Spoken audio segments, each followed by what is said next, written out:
Hello, welcome back. Today, we got Platinum Review number 3, Apsulov End of Gods. Apsulov End of Gods was released in August of 2021 for the PlayStation 5 after an initial release on PC in 2019. It is a first-person survival adventure horror game based on Norse mythology with a futuristic twist.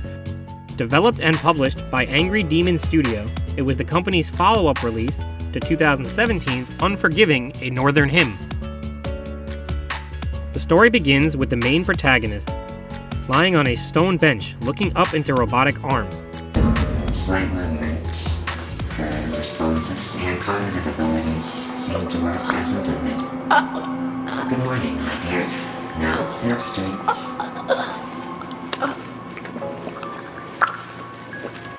She is weak, disoriented, and having trouble speaking as a disembodied voice speaks to her from afar.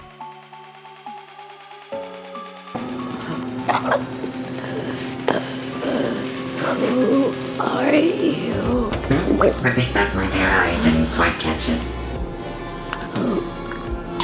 Who are you? Where am I? She wanders around the room, trying to make sense of what is happening and where she is.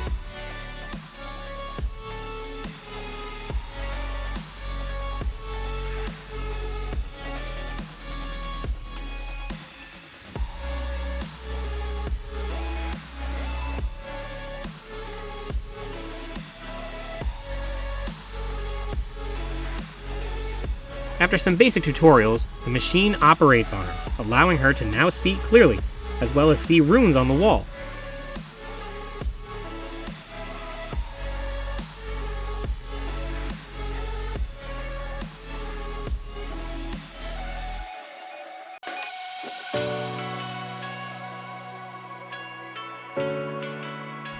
The voice demands that she show it who she is, and you get to pick one of the runes.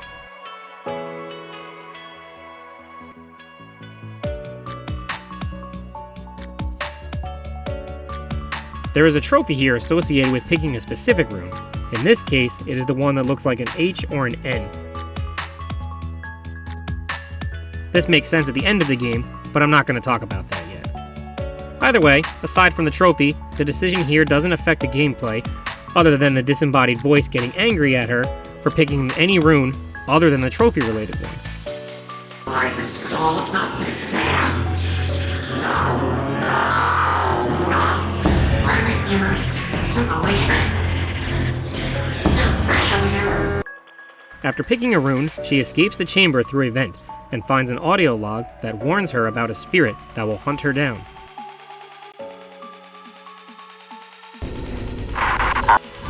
I pray to Odin that you safely find this and that your escape is successful.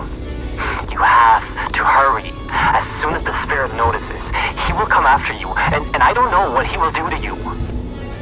The unknown man on the log tells Alice, as he calls her, to use her new sight ability to guide her to his location. The sight ability allows Alice to see things that are ordinarily invisible, such as navigation tips and passcodes for doors.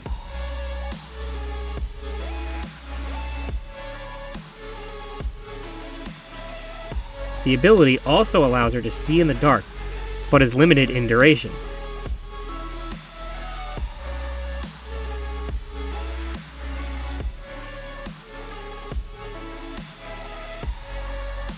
After some exploring, Alice comes upon a soul stone and a large, unmoving creature that speaks to her in the same disembodied voice from before.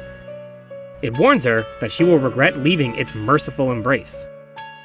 I thought you were supposed to stay put, my dear. Instead, like the ungrateful waste of life that you are, you decided to leave my merciful embrace. A decision you will regret. A little while later, we encounter the first enemy of the game, but it is best to avoid them for now when possible and run if seen.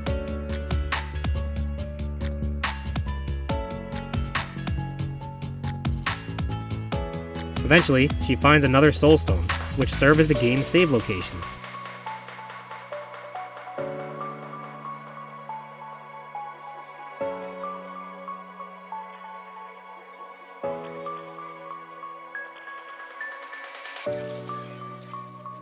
Alice continues to sneak her way through the facility, collecting audio logs that provide lore and background to the story, until she comes upon a portal in the root of the World Tree, Yggdrasil.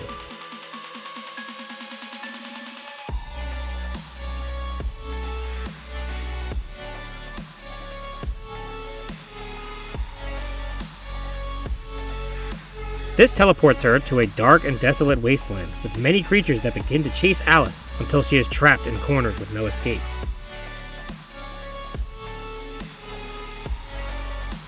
These spider-like creatures attack and rip her apart, but before she is completely destroyed, she is saved by an unseen man.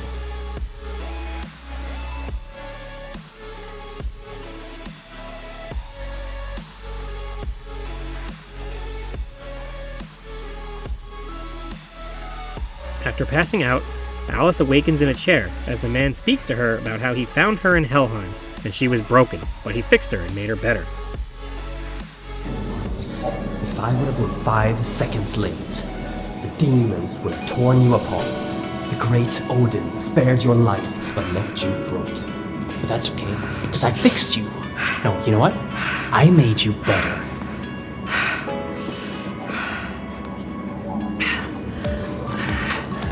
Remarkable, isn't it? What? No, you stay down. The anesthetics haven't left your system. Anyway, I have much to prepare. You rest for now.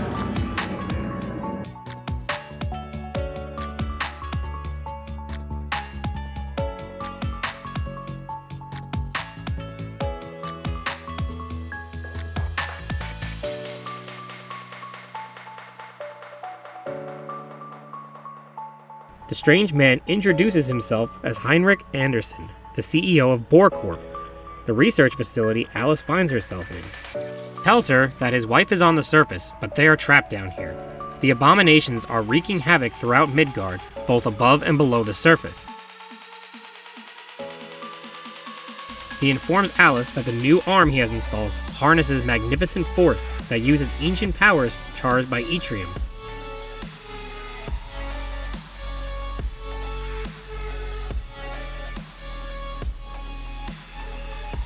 The arm is called Yarngriper, and can be used to extract RFID tags from dead bodies, push and pull objects, as well as fight off enemies in a pinch. However, the arm needs to be charged with yttrium first and is limited in the amount of uses before needing to find another charging station. Luckily, these are found sporadically around the game, but need to be used wisely. The more yttrium cell upgrades that Alice finds, the more charge the arm can hold at once and the more abilities the arm gains.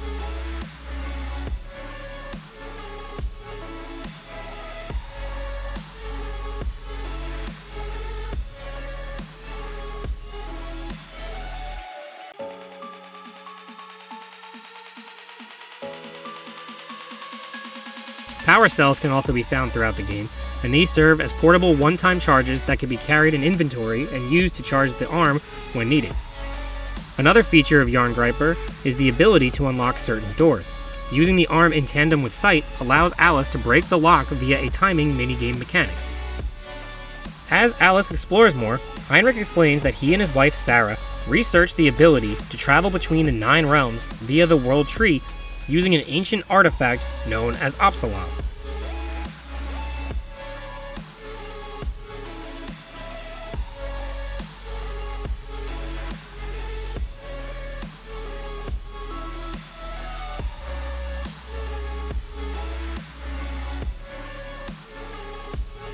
During their research, a spirit came through one of the roots and took control of Apsulov. This spirit is responsible for the chaos as it is spreading roots throughout the realms.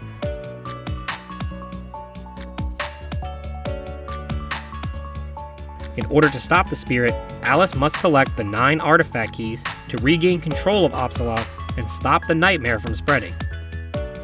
The first key can be found in Niflheim, the ice world which Alice travels to via a route of the World Tree.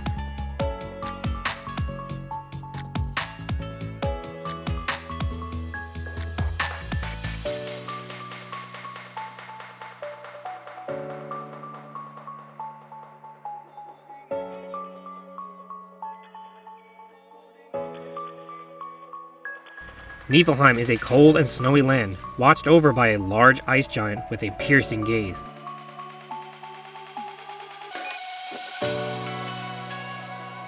Alice must avoid the gaze to remain undetected and survive.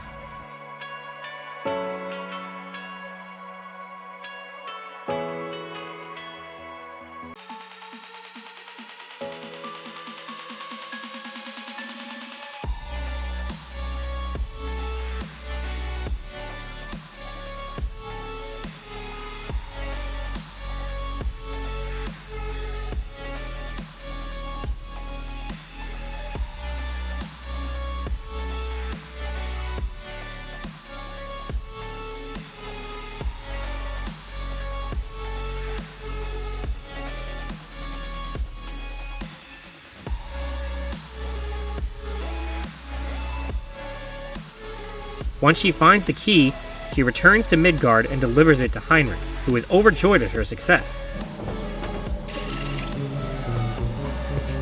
Oh jävlar vad du ska. Do you have it? Oh, magnificent! Praised be Odin and all of his sons! Oh, you've done well. I almost died, and But you didn't. And now you've taken the first step in my plan to save this world of ours. Jag har fortfarande en chans. Yes, but... Now, there's much I have to show you. And time is of the essence. At the end of the hallway is a room. The key code is 3425. I'll direct you once you've entered the room. Please, leave questions for afterwards. Now go. He then sends her on her next mission, which is to approve a remote link in medical research to reconnect access to the main system. Heinrich hopes to discover who Alice truly is by accessing this system, as she has no memories of her past.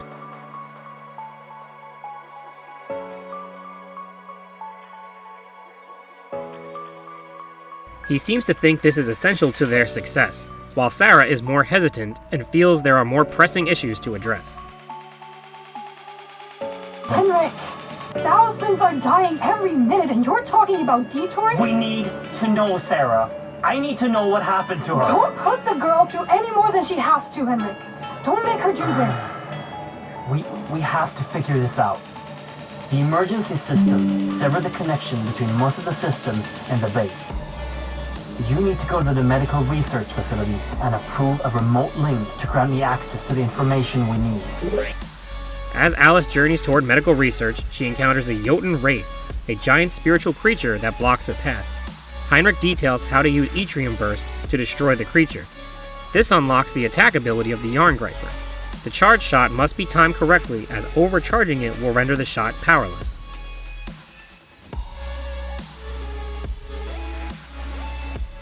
Another new enemy type is then encountered. Heinrich describes these as trolls, which were formerly blind but are now aggressive, fast, and they're able to see. These can be taken out with burst shot, but encountering every enemy can result in running out of charge, so enemy encounters must be strategically chosen.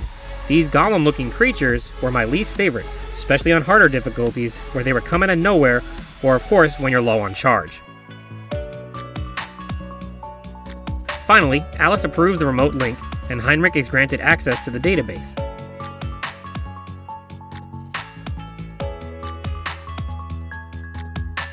He discovers that Alice was created from a female subject and combined with artifact tissue. He also learns that another creature was created using artifact tissue, but this was drastically different than Alice, as this was a wolf that was ever growing and in charge of guarding Alice during her creation.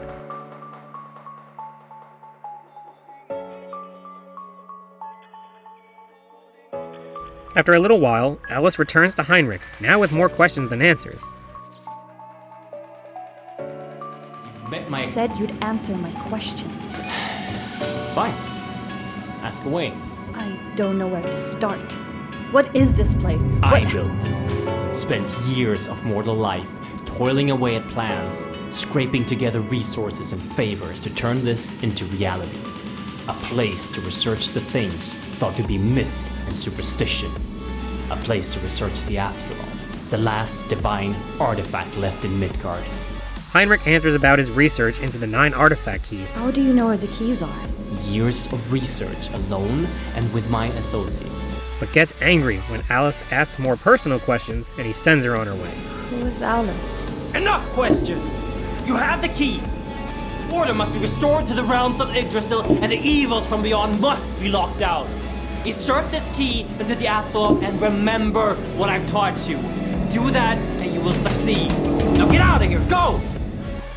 Alice takes the artifact key to the stone tablet, where a giant figure is being held in the research facility. 6 keys are already inserted into the tablet, and she inserts the one from Niflheim, which is the 7th.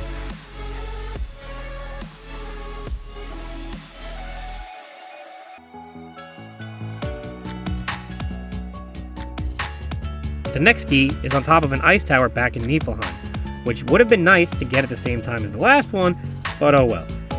It turns out the route access is in the east wing, so it might be very far from the last key. Anyway, Alice returns to Niflheim and climbs her way up the mountain towards the key while once again avoiding the ice giant's gaze.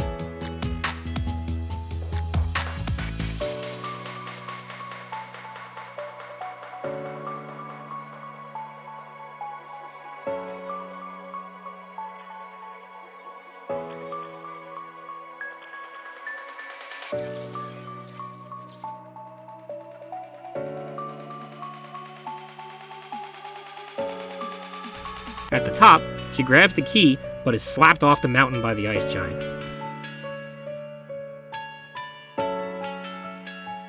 With it closing in for the kill, Alice is saved by a large wolf-like creature.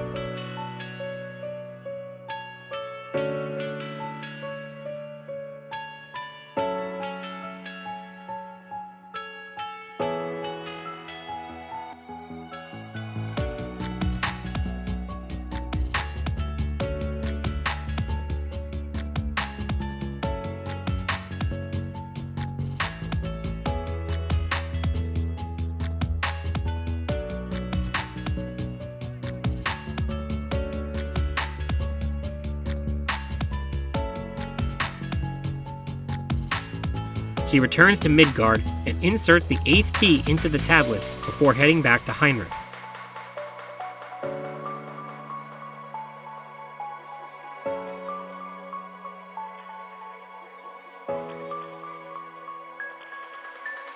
As she arrives, Heinrich sneak attacks Alice from around the corner and chokes her until she dies, stating that he has something she needs to see.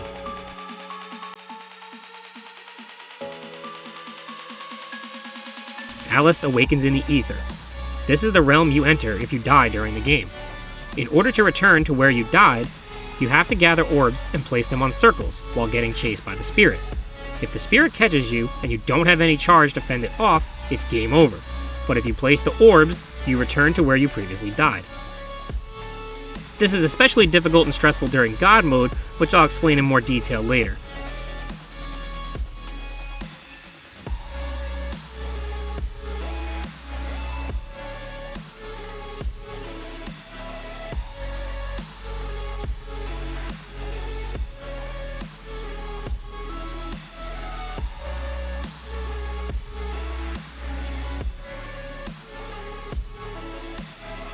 After escaping the ether, Alice reawakens back with Heinrich. Did you see the spirit from the machine? What the hell did you do? Don't you see? You killed me! You have direct access to the spirit's lair. None of us can reach it but you. You can go there anytime you want. Did you have the Jerngraper with you? Yes! You can even bring things with you? Oh, fantastic! Heinrich explains that he believes the spirit in the realm and the giant spirit by the tablet is that of Loki, and that beneath Yggdrasil in the Well of Wisdom is the final artifact key.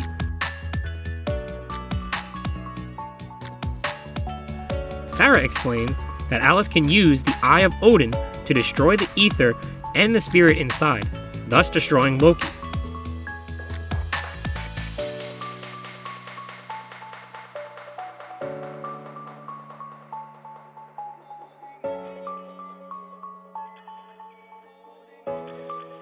Alice agrees and heads to the waste treatment plant, which has access to the route needed to enter the Well of Wisdom.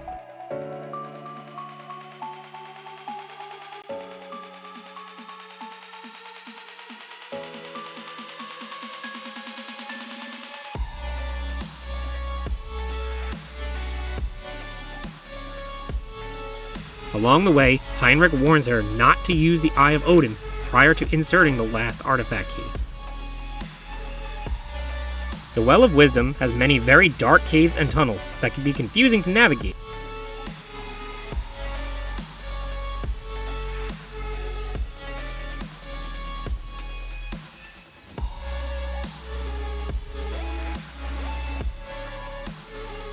But after a while, Alice finds the final key.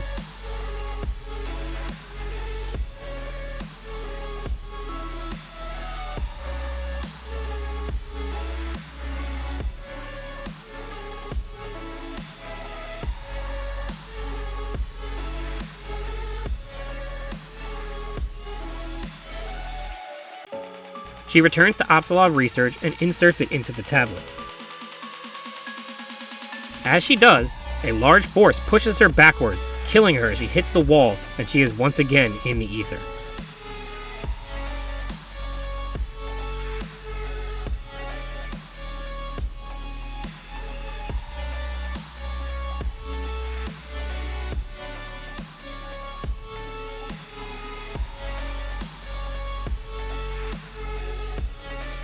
As previously instructed, she uses the Eye of Odin and destroys the ether.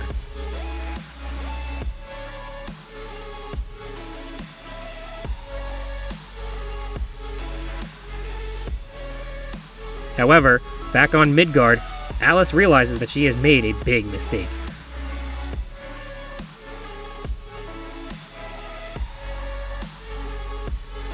True to form, Loki has tricked both Heinrich and Alice. Loki pretended to be Sarah, who is actually dead, to have Heinrich guide Alice into setting him free using the tablet, which was actually keeping him sealed. 9 keys to lock the gate. No, 9 keys to remove the gate. Returning the universe to the state before the gods closed it to everyone but them. Loki then stabs Alice once.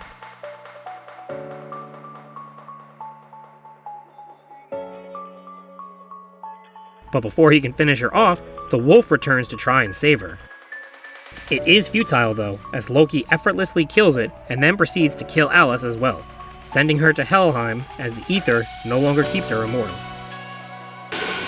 You think I don't know all of your little conflicts? I've been watching from the very beginning. Nothing eludes me. You have outstayed your welcome. You have played all your cards. All of it a complete and utter failure. And this time, my prison won't save you.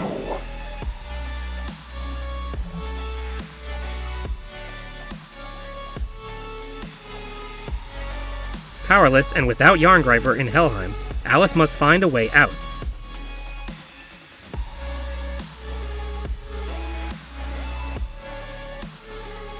She wanders past the other dead souls and spirits until she finds a route to return to Midgard.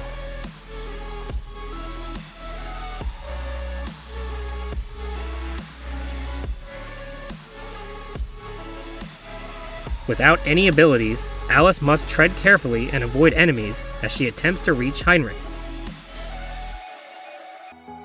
She eventually makes her way back, but discovers Heinrich cut in half and barely alive. He tells her to get the Soul Stone in the other room and bring it to him.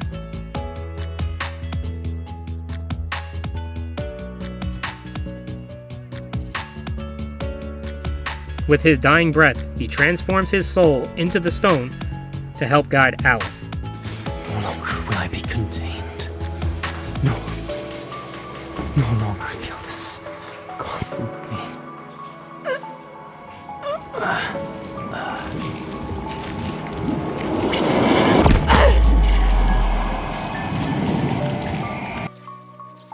She must return to the tablet and find her own dead body to retrieve Yarngreifer.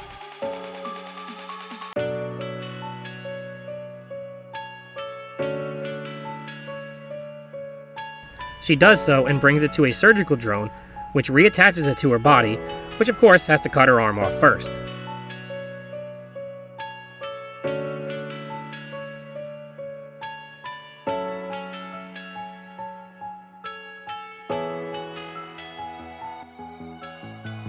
Afterwards, she is fully restored to her previous state, but Heinrich says the arm is not strong enough to defeat Loki as it is. When Loki cut him in half, Heinrich was connected to him and learned that Loki had a daughter, Hel, that died long ago, and that the artifact tissue in Alice came from her. Therefore, the key to defeating Loki is returning to Helheim and finding a power that can destroy him once and for all. Once back in Helheim, Alice encounters the temple of the goddess Hel, but it is sealed off. Sacrifices must be offered to open the gate. Only those of the Keepers of Helheim will unlock it, so Alice searches for and kills 9 keepers surrounding the temple.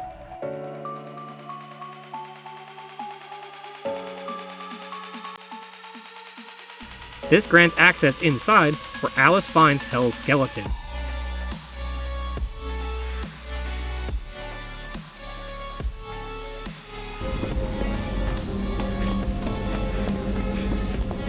This is where her journey ended.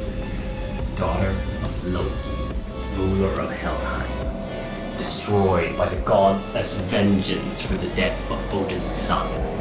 Did she really deserve this? Hel was destroyed by the gods as vengeance for the death of Odin's son. Next to her throne, with the same trophy-related rune from the beginning, is her scythe, which has a glowing light emitting from the end. Alice touches the light, and Yarngriper absorbs the energy. Due to her nature of being part Hel, Alice has gained the ability to draw power from death. She can charge Yarngriper by absorbing dead spirits. As stated earlier, this rune makes sense for why it was the right choice in the very beginning of the game. Loki was the disembodied voice, and wanted Alice to choose the rune which is for Hel or Helheim, thus acknowledging her relation to both Hel and himself. He gets mad when you aren't drawn to the rune because he is trying to bring his daughter back. This rune is the same symbol that appears in God of War above the gate to Helheim as well. Alice leaves Helheim and traverses back to Midgard, while Heinrich provides information about his past. It turns out he and Sarah had a daughter named Alice. This is why he refers to her as Alice in the first audio log. He misses his daughter and she reminds him of her. Heinrich's daughter got sick, and despite the Boar Corp's best efforts to cure her, could not find one.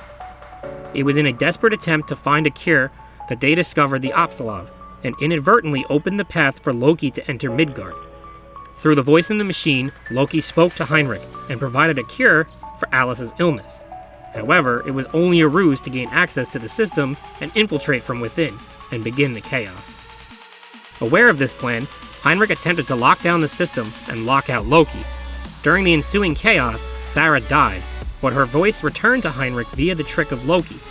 Even though a part of him knew Sarah was dead, he blindly followed the voice, desperate for her to still be alive. Heinrich then began forming teams to search for the artifact keys, as instructed by Sarah, or Loki. They found 6, but Alice's daughter never returned from one such attempt to find one. To avoid confusion, I'll keep referring to protagonist Alice as Alice, since that's what we've been calling her the whole time. Heinrich does refer to her as Hel later, but that might be more confusing. Ready to make amends for his mistakes and eliminate Loki, Heinrich guides Alice once more. With her new ability, she is ready to face Loki head-on. Back at Apsulov Research, Alice pursues Loki throughout the facility until he pulls her into Helheim for the final battle.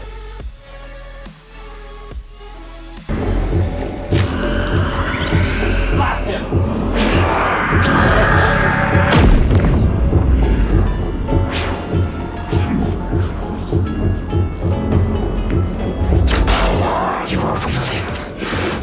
Of my daughter, you wield them. I underestimated you, my dear. You are finally everything I made you to be.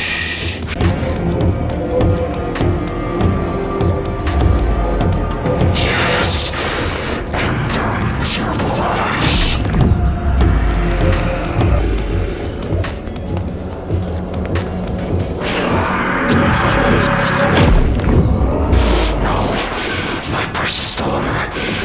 Don't do this.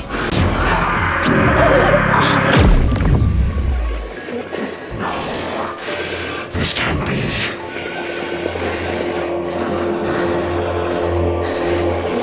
You are coming with me.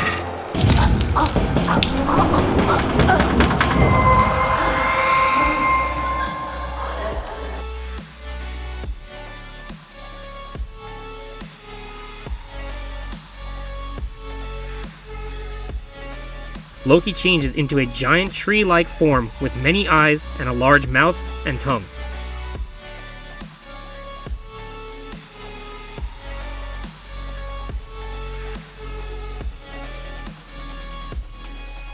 Alice takes out the eyes one by one until an opening to attack the tongue is presented.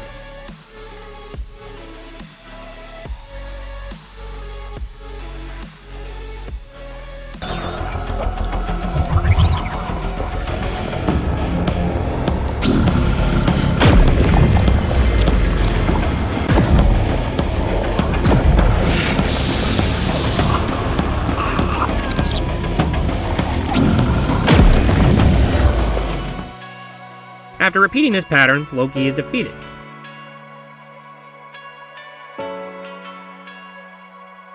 Down on one knee, he admits he is proud of how Alice has turned out, and that she truly is his daughter. In a last-ditch effort, he pleads with Alice to let him live as the 9 realms are collapsing, and to rule the new world by his side. The game lets you decide for yourself what path you wish to take. There is a trophy related to each decision, so you will be able to see both, but you can either decline and defeat Loki for good, or make an unbreakable pact and rule the realms as father and daughter. No matter what decision you make, the story ends at this point, with the 9 realms inevitably becoming one.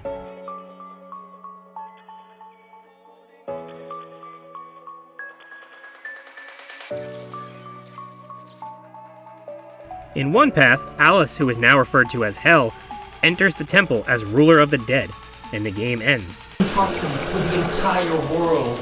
Kill him, Hell, and rid us from all of his corruption. It's a bond between gods. It cannot be broken. If you take my hand, we will equally share this world until the end of time. And I will never harm Georgia. The world can become magnificent again. But only if we work together. What are you doing? Destroy him! Think of all the suffering that you can stop with my power. Give it to the people.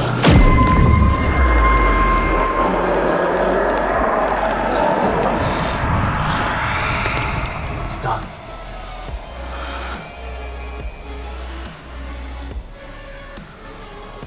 What will happen now? You know, Loki wasn't wrong about the chaos this will bring to the world. The 9 realms will in time grow into one. Loki's plan was a success. But he will not be allowed to rule the new world he created. That alone puts my spirit at rest, I guess. What will happen to everyone? In Midgard? Or, I suppose Midgard isn't a thing anymore. The people will endure great suffering with these changes, but humanity will prevail. We always have. What I want to know is, what are you going to do?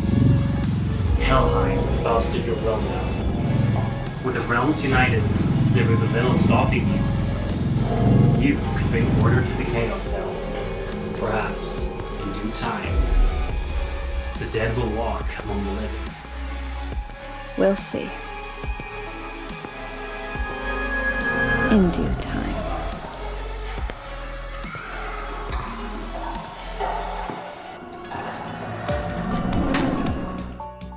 In the other, she helps up Loki, and they leave Helheim.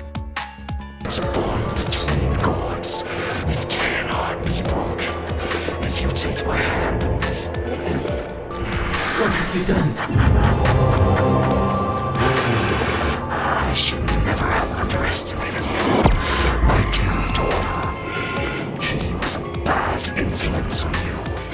I'm very proud that you found your footing despite his poisonous whispers. What will happen now? Oh, I have so much to show you, my dear.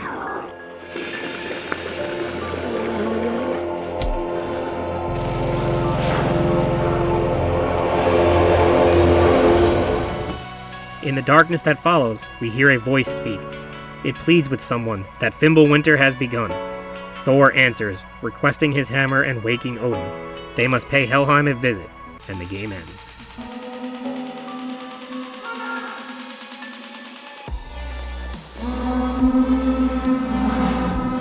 Father, wake up! The Apsulov has started Fimbulwinter, and Helheim has awakened from its slumber. Awaken Odin and get my hammer. We have to pay a visit to Helheim again. At this point, you will have some story-related trophies depending upon what difficulty you started with. There are 6 chapters, and completing each has a trophy related to it. There are 3 difficulties, and they stack, so if you beat the chapter on God difficulty, you get all 3 for completing each chapter. The way I played and the way I recommend is completing the story on normal difficulty first. This playthrough, I got the collectible-related trophies. The 3 collectibles are green stones, audio logs, and yttrium cells. All 28 green stones must be found, as well as all the audio logs. The yttrium cells are different. These one-time use charges must be saved for the trophy, as you must have 30 in your inventory at once. You may not get this on your first playthrough. As you learn the mechanics, you'll likely be using them up, but it's still possible to get, as there are many more than the 30 you need. The game does have New Game Plus, so any missing collectibles can be found on a subsequent playthrough. On my next playthrough, I played on God difficulty. This is a drastic difficulty spike, with the most stressful part being the mechanic for saving your game that I mentioned earlier. No longer do you simply grab a soul stone and save. You must enter the ether and escape every time you wish to save. If you have difficulty with this, you may find yourself not saving as often to avoid this encounter, but if you wait too long to save and die trying, you will go all the way back to your last successful attempt. Being more familiar with the enemies and map layout will help in avoiding unnecessary combat situations on this playthrough, as many enemies will kill you in one hit. The Loki boss fight can also be difficult, with many more adds disrupting your shots at the eyes and tongue. With persistence and practice, this can be accomplished. I believe it took me 2 hours on the final boss fight alone in God difficulty, as I struggled very badly with the adds. On the second playthrough, be sure to select whatever ending you didn't pick previously. After God difficulty, the next task is completing the speedrun related trophies. There are 2, but they do stack. One is for completing the game in under 3 hours, and the other in under 2. I recommend this on Seer difficulty, which is basically easy. By now, you should be very familiar with the maps, enemies, and progression. You can avoid all unnecessary combat and skip straight to story-related progression. The game didn't have an in-game timer, and I'm not sure if pausing stops the clock, so I would attempt to do it straight through. I personally watched an episode of AEW Dynamite while I did my speedrun. I started the game as the show started. Being that the show was 2 hours, I knew when the main event began, I was running out of time. I was luckily able to get this on the first try, but I only had 3 minutes left based on my AEW timer. You could always use a stopwatch to keep track, which would probably be a little bit simpler. I thought this would be impossible when I first saw the trophy, as it took me way longer than the 2 hours to beat the game the first time, but by the time I got through the third playthrough, it was much quicker. Other trophies include miscellaneous tasks, like using a large pulse 30 times, saving 50 times, dying 10 times, and entering all rooms in Apsulov Research. The entering all rooms trophy could take some time, as all the rooms are not accessible early on, and you don't enter them all through normal story progression. You have to make sure you obtain all RFID tags to gain access to each room. This isn't too difficult, just easily missable if you don't have a guide for how to obtain them all. Overall, I thought that this Platinum Trophy experience was of medium difficulty. It was not easy, as the speedrun and God difficulty trophies could present roadblocks. However, with enough practice, they can be achieved, so the Platinum is attainable, even if it takes multiple tries. I had never played Unforgiving or the Steam version of Apsulov, so this was my first experience with an Angry Demon Studio game. I must say I enjoyed the game, story, and Norse mythology throughout. It was a unique take on the mythology while adapting science fiction and futuristic technology to the ancient lore. I recommend playing the game and going for the Platinum. It's not heavily combat-oriented, as it requires more stealth tactics and selectively choosing when to engage enemies. However, it is not strictly survival either, as you do not always need to run away. I thought the death system was unique and a fun way to change things up from the norm. However, it did get extremely stressful and frustrating on guide mode when saving, especially when failing to complete the save process, which I must say happened to me, unfortunately, more than once. Thank you for watching, and we'll see you next time for Platinum Review number 4.